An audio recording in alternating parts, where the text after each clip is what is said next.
Aquaba. Aquaba. Welcome to Now College, where we discuss our college experiences. I'm your host, Amma, and here today I have my sister, the eldest of all of us, Elizabeth Thompson. Thank you for having me. I appreciate you being here and telling us your story. And if you don't mind, just telling the listeners your major, what you do for a living. Okay, yes. I kind of took the long way around to where I am today. But when I started college back in the 90s, I started off with really undecided. Didn't know really what I was going to do. Mostly science related. Influence from my dad or our dad that, I should become a pharmacist. I still don't understand why, but that was going to be my job. They make my bank. career. Right. I guess they do. They do. And I'll tell you how that ended up not happening. But so I started off that way at UNC Chapel Hill in North Carolina. And after second year, my GPA had plummeted to 2.0 or something like that. So I transferred because of parental direction. They said, well, we're not going to pay for you to go to Chapel Hill if your grades aren't great. So I ended up transferring. When I did go to UNC Greensboro, changed my major to biology. Pharmacy. That's right. You were in pharmacy. Yeah, I took organic chemistry, and it did just no. That organic chem. Failed that first time, made a C the second time, and I was like, no, if this is the route I have to take to be a pharmacist, and it's not for me. So then I did graduate from UNC Greensboro with a biology major and a psychology minor. When I finished, I really didn't know what to do with that. The dad was like, go get your master's, PhD, and, that's the route he took. That's the route he knew. But I was like, and then do what with that? I had to question. I could do all that, but then what? Right. The whole goal usually of going to college, and back then especially, is, you're going to go work for somebody. You're going to find a job. So what kind of job would that be with a biology degree? When I finished, I was actually working with Bank of America now, that back then was called Nations Bank. Oh, yeah. And I worked in collections part-time while I was in school. Yeah, that was fun. You're the people calling us. Oh, man. I thought your credit card debt. Yep. When am I getting that car payment? Car payment's past due. Click. Cursing out. All kinds of stuff. So that was an experience. But it was in a call center. So I did that in the evening. So when I graduated, I just figured, okay, let me just go full-time until I figure things out. So that's what I did for a few months. As I was trying to figure things out, it's so unclear to me. Maybe it's something I really need to think about. But I remember just sort of looking through the newspaper. Yeah, there was no Indeed. There was no Google to search for jobs back then. Through the newspaper. The classifieds. The classifieds and the Sunday paper now. It couldn't just be the Monday through Friday paper. The Sunday paper had most stuff in it. So anyway, I would wait till Sundays, look at the Sunday paper, and as I'm looking through, there were all these job postings for, CNAs, certified nursing assistants, registered nurses, and I'm like, maybe I could do that. It's kind of related to biology. I have the background, so, and there's obviously a lot of jobs related to that, so why not? And they paid pretty well, and so I went back to school and got my CNA license, certificate, and I started working as a CNA. And as I was doing my research, I realized, I'm like, yeah, of course this is not going to be forever, because that's back-breaking work. Oh, yeah. And I just was not made for that. So my goal was to, go to nursing school or as I was looking, become a physician assistant. Ah. So as I was going through other personal type of challenges, I was still trying to decide, what am I actually going to do as a career? Because I worked as a CNA in some nursing homes. I was able to find a job at a clinic, and I was doing drug screens. So, pre-employment drug screens, random drug screens for like huge companies like truck drivers and police officers and things like that. So the clinic was made up of like one side was occupational health, which that's what we did, was just dealing with different companies. And the other half was more of the primary care. So on the side I worked with a nurse practitioner. And I mean, that woman was not stressed. She came in at 9, left at 2. I was like, what kind of job you got? Like, can I get that job? So I talked to her a bit, and she's like, yeah, you got to be a nurse first, and then, go back to school, be a nurse practitioner. I'm like, So I put that in the back of my mind. So what I did was, at the time, I applied. I'm very methodical. Since you know me. Yes. And I applied at the same time. I applied to nursing school at a community college. And then I applied to a physician assistant program at different universities. And I got an interview at Duke for the PA program. And so I went for the interview and everything. Didn't get in, long story short. Okay, gotcha. Didn't get in. So then I figured safely, I knew I had a good shot getting into nursing school, which I did. While I was in nursing school, I worked at LabCorp as I don't remember what my title was, but basically I was in the hematology department and, Pipetting all day? No, not really. So we would get these tubes of blood, basically, and we were taught how to run the machines to, get the blood samples run. So checking your hemoglobin, your platelets, and then in that area also your analysis and things like that. So pretty much I just ran a machine all night, and I worked the night shift. Nice. So it was 11p to 7a, and then I would go to school all day, and then come home and do it all over again for 2 years. And this is while you were in nursing school? While I was in nursing school, yes. Gotcha. You're at LabCorp. You check out this nurse practitioner that comes in at 9, waddles out at 2 p.m., struts out 2 p.m. Yeah. And you're like, okay. And she tells you the route of what to do. And so the first route is nursing school. So yes. how was nursing school? Nursing school was tough. It was tough. I don't know if it had to do with the fact that I was doing it all by myself that made it tough, or the actual classes were tough. But for me, while I was in there, I wasn't trying to make A's. I wasn't even trying to make B's. I was just trying to pass, because I knew that I was doing the best I could do, You had other stuff in mind. Yeah. I was just like, and you have those people in class that sit in the front and asking all kinds of questions, being all weird, and I'm like, man, it's not even that serious. So, you you finish, you still have to take a national certification in order to practice. So whether you make a 3.0 or 4.5, I don't think anybody really cares.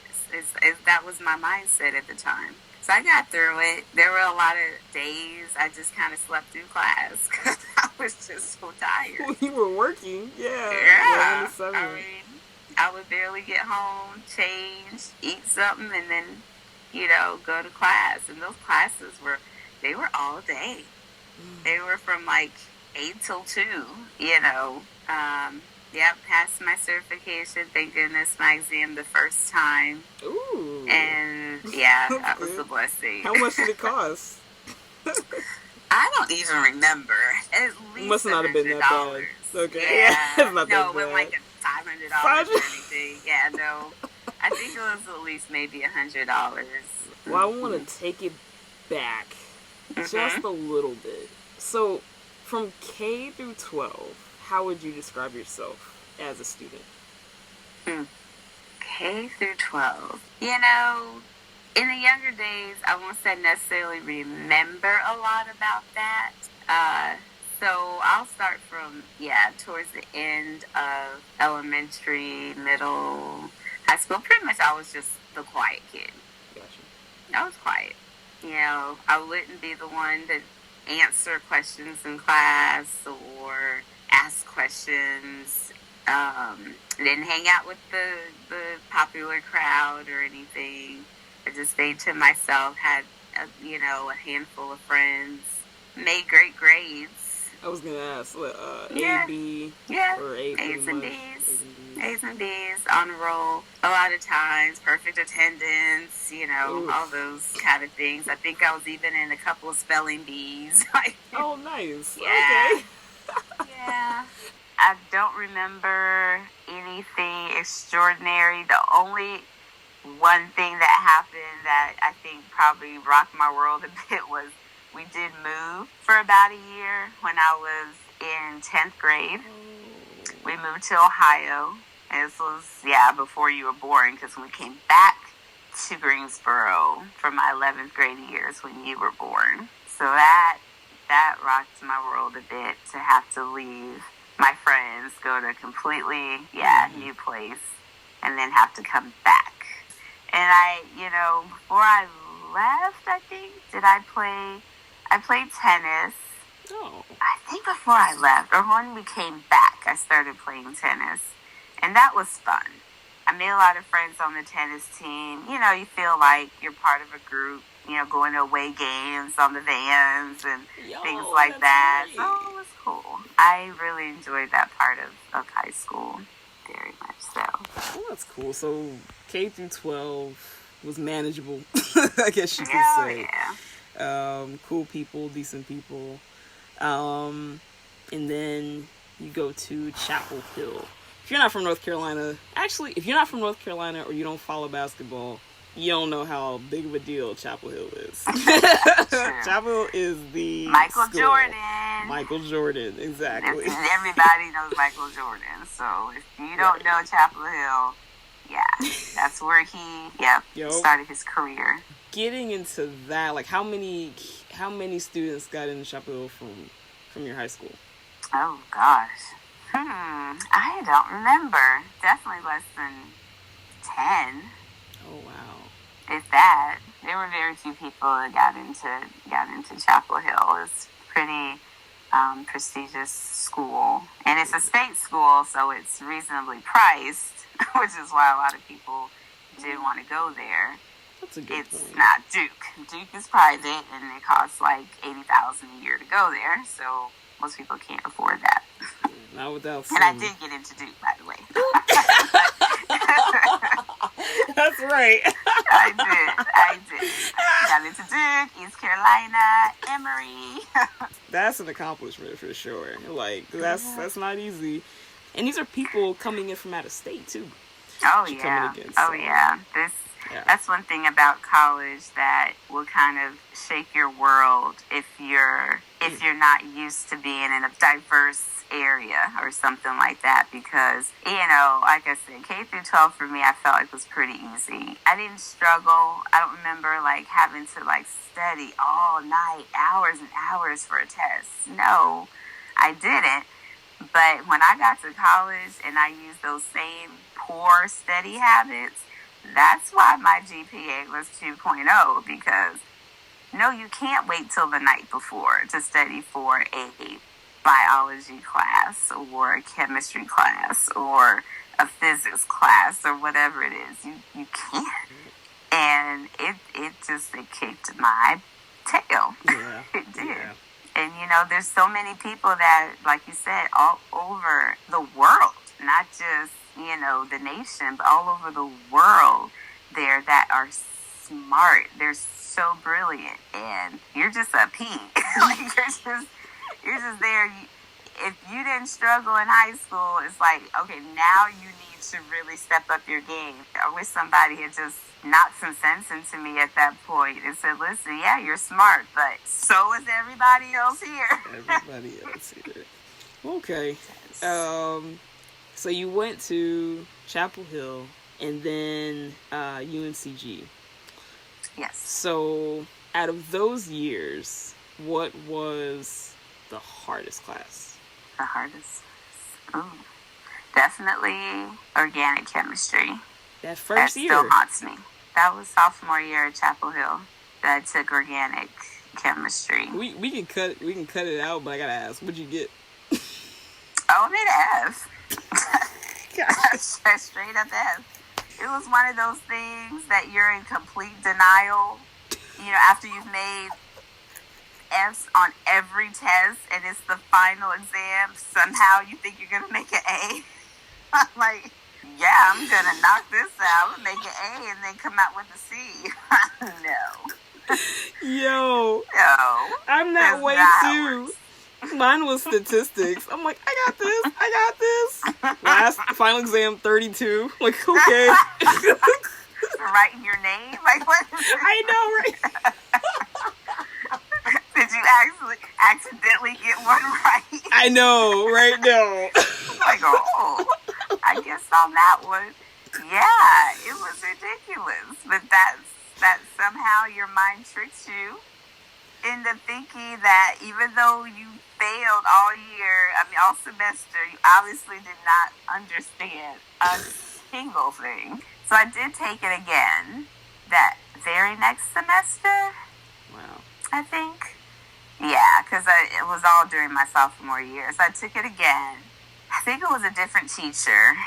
So maybe that helped a little. But I think I eventually just made a C. Yeah. Wow. Yeah. That's amazing. From completely, F not knowing to a C. That's fantastic.